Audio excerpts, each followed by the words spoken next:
नेता अलग अलग पद पे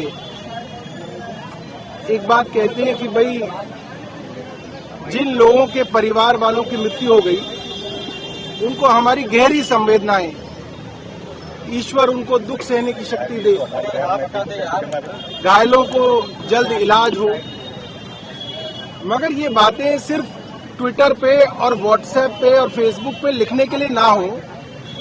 सरकार इसको दिल से सोचे। जब किसी के घर का कोई आदमी मरता है और आप टाइप करके कह रहे थे कि इसको संवेदना भेज दो, तो संवेदना की कोई कीमत नहीं है अगर उसके परिवार वाले की लाश के लिए एक सरकार एम्बुलेंस भी ना दे पाए। एक दिल्ली का सबसे बड़ा अस्पताल जिसपे देश के गृह मंत्री आए और बोले सब ठीक चल रहा है, मुख्यमंत्री आई बोली सब ठीक चल रहा है, और जिनके गरीब लोगों के परिवार के लोग मारे गए, जिसको बेचारे का फोन आया और वो भागा भागा आ गया यहाँ पे, ना उसने पर्स देखा, ना मोबाइल देखा, ना उसने पैसा देखा, वो भाग के आ गया यहाँ पे, और उसको ये बोला जाए भाई साहब लाश तो पड़ी है आपकी, एम्बुलेंस का इंतजाम कर लो। इस सरकार के पास एम्बुलेंस नहीं है। वो सरकार जो तालिबान को एम्बुलेंस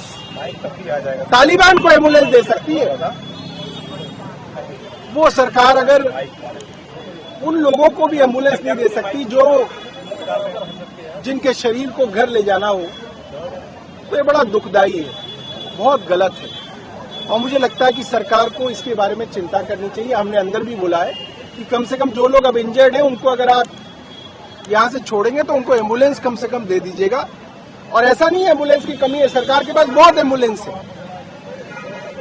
जब मंत्री मुख्यमंत्री जाते हैं तो अच्छे साथ साथ एम्बुलेंस चलती है। प्रधानमंत्री का कार्यक्रम होता है तो खूब एम्बुलेंस वहां पे लगाई जाती है। तो एम्बुलेंस की कम से कम एम्बुलेंस जो है, एक मृत शरीर को एम्बुलेंस मिल जाए, ये हमारी सरकार से प्रार्थना है। हम लोग घायलों से मिले, डॉक्टरों से हमने बात की, घायलों का इलाज चल रहा है और ईश्वर से प्रार्थना है कि वो जल्द से जल्द जो है स्वस्थ होके आए।